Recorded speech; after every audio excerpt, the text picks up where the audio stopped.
اور جس نو نشاندہی نہیں ہو رہی وہ پھر اپنا حساب کتاب کرے، میں اندروں آواز کیوں نہیں آ رہی؟ تو امیر المومنین نے اس تو ایک سوال کیتا، وہ تسی سوال سمجھو، شاید کوئی اور پیر ہوندا تو انہوں آخدا بے تو تے میرے خیال نال کو سزا دیندا بے تو تکبر دی ہے تیری سزا ہے تو اے کر۔ امیر المومنین فوراً جڑ تے جا کے ہاتھ رکھے، میرے مولا فرمایا نماز پڑھدا ہے؟ تسی چپ کر گئے، ہو سکتا جی ہاں صحیح میری کوئی قضا نہیں۔ اچھا نماز بھی پڑھتے ہو اور تکبر بھی ہے؟ نماز بیماری ختم کر دی ہے نا، نماز تو گناہاں تو کفارہ بن دی، یہ پڑھ بھی رہا اور وڈا گناہ کر رہا ہے۔ پھر امیر المومنین نے اگلا سوال کیتا، کتھے پڑھدا ہے نماز؟ اس نے کہا جی مسجد وچ۔ مسجد وچ کیڑی جگہ تے؟ اس نے کہا جی میری جائی کو کھلوندا ہی نہیں، میرا روب ٹیکا ہی اتنا ہے بھائی صف کھلوتی رہندی ہے بھائی، چلو اپنی گل کر فلانے چھوڑو جی، شاہ آنا ہے،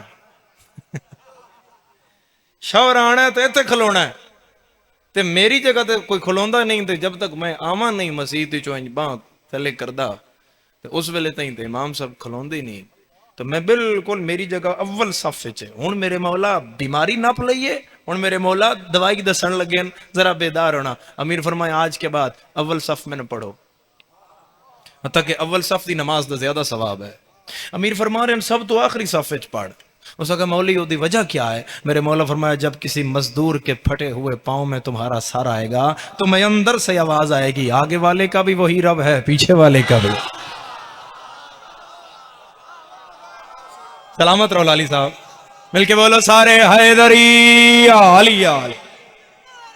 بسم اللہ فیاض بھائی، بسم اللہ۔ حیدری علی۔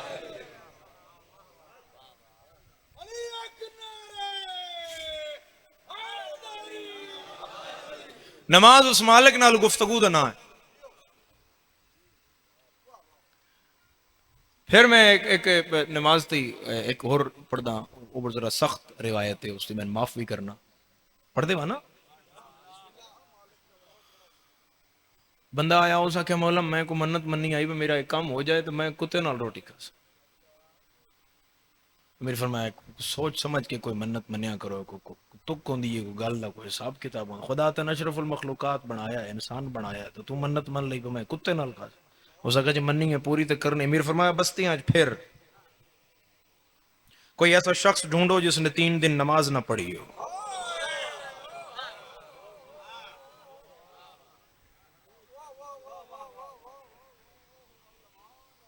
جاؤ،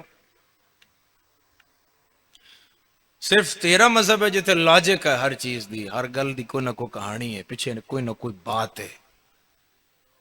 صرف تیرے ائمہ نے جنہ دسیا بھئی تکبیرۃ الاحرام یہاں سے کیوں ہے، تیرے ائمہ نے جنہ دسیا بھئی رکوع ایسا کیوں ہے۔ ایک رکعت دی کتنے رکوع نے؟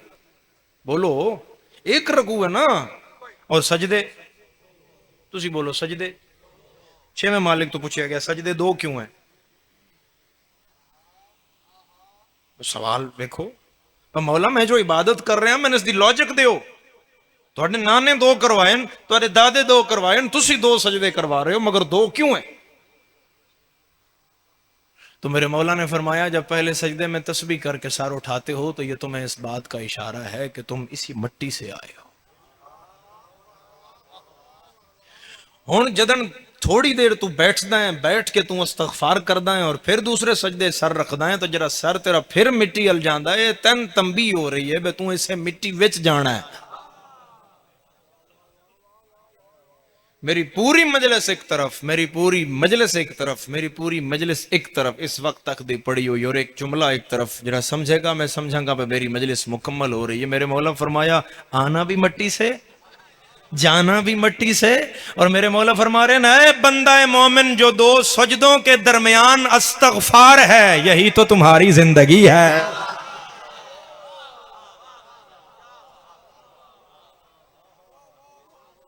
یہ جڑا 2 سجدیاں دے درمیان بیٹھ کے آدھا ہے نا استغفر اللہ ربی،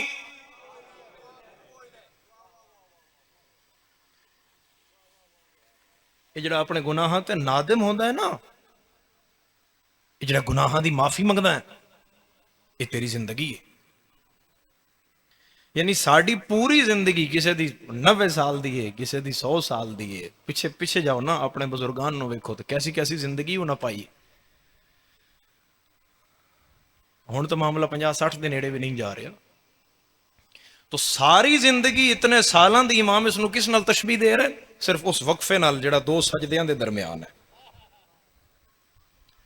ہن گھنٹہ تو اتنے ہے نہیں، اتنے ہے تو اتنا سارا وقت کہ استغفر اللہ ربی اور پھر سجدہ. یعنی زندگی آپ کی استغفار سے شروع ہوتی ہے اور اسی پہ ختم ہوتی ہے اور پھر مٹی. یہ تو مطلب ہے کہ زندگی اپنے گناہاں تے نادم ہون دا نام ہے، اس دی بارگاہ سر جھکان دا نام ہے، اس دی بارگاہ اپنے گناہاں تو توبہ کرن. پریشان تو نہیں نہ ہو گئے مجلس تو؟ میری زندگی دراز. تو یہ مطلب ہے زندگی جڑی ہے او بارگاہ معصومین وچ جڑی زندگی بیان ہوئی ہے اس رب دی بارگاہ بندہ جھکے تے اپنے گناہاں تو توبہ کرے تاکہ گناہاں دی معافی منگے، گناہاں دی تختی صاف کروائے. گناہاں دی تختی صاف کروان دا ہور بھی بڑا طریقہ ہے. مسکین دی مدد ہے، گناہاں دی تختی صاف ہو رہی ہے. یتیم دی مدد ہے، گناہاں دی تختی صاف ہو رہی ہے. کسی نے زواری تے بھیجی ہے، گناہاں دی تختی صاف ہو رہی ہے. استغفار زندگی گزری ہے، گناہاں دی تختی صاف ہو رہی ہے. کسی بیوہ دی مدد خدا دی رضا واسطے کیتی تو گناہاں دی تختی صاف ہو رہی ہے. میں سوچدا رہا کوئی ایسا عمل جڑا گناہ صاف کران دا سب تو بڑا عمل ہوئے تو بفرمان معصوم جو گناہ صاف کروانے کا سب سے بڑا عمل ہے اور جگہ ہے وہ مجلس حسین ہے.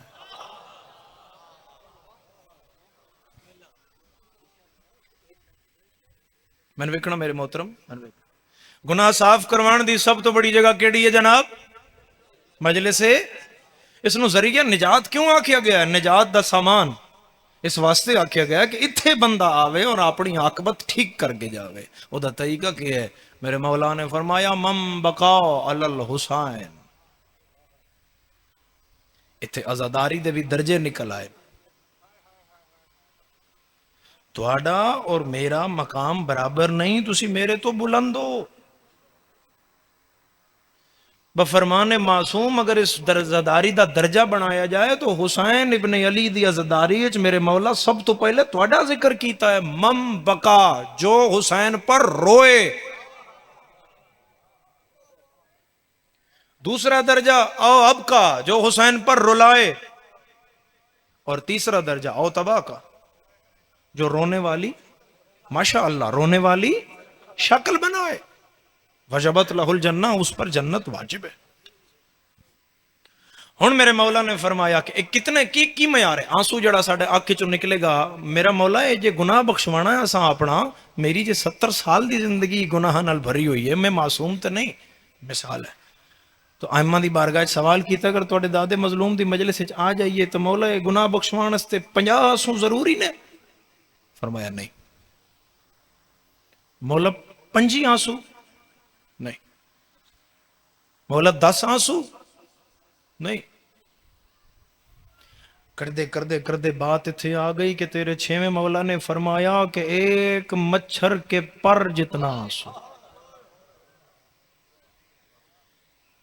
ہمارے دادا مظلوم کے غم میں تمہاری آنکھ سے نکل آئے تو تمہارے گناہ معاف کر دیے جائیں.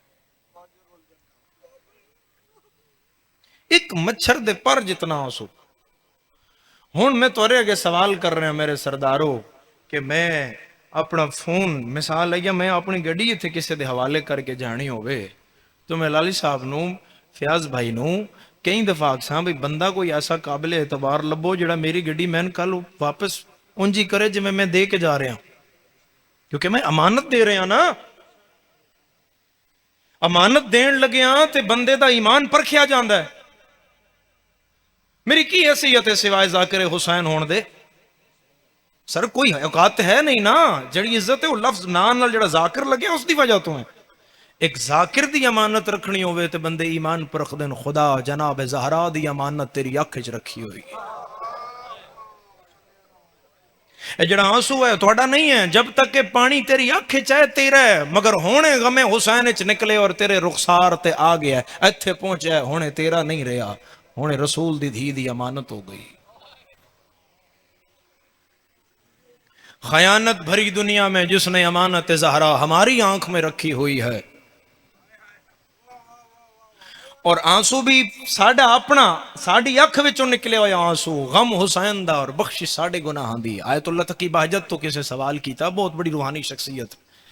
انہوں نے پوچھا بھئی یہ کیسے ممکن ہے کہ ایک مچھر کے پر جتنا آنسو کسی بزرگ گناہگار کے 90 سالاں دے بزرگ دے گناہاں دی تختی نو صاف کر دے؟ ایک پر جتنا آنسو، اس آنسو دی اتنی طاقت کیوں ہے؟ تو تقی بہجت علیہ الرحمٰن نے فرمایا کہ ایک منا دے من دودھ ہوئے اور ایک غلیظ قطرہ وچ ڈھے پوے تو دودھ پین دا رہ جاندا ہے؟ اس نے کہا جی نہیں رہ جاندا. فرمایا جب منا دے من دودھ ایک غلیظ قطرہ ناپاک کر سکدا ہے، حسین دے طیب و طاہر غم دا ایک آنسو تختی گناہاں دی صاف کیوں نہیں کر سکدا؟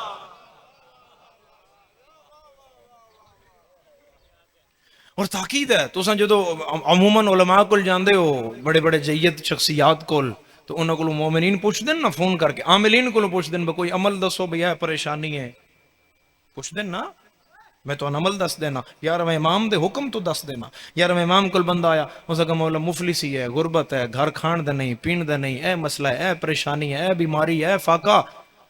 تو مولا بہت زیادہ پریشان ہے، میں کو پریشانی دا عمل دسو. امام فرمایا مظلوم نو رویا کر.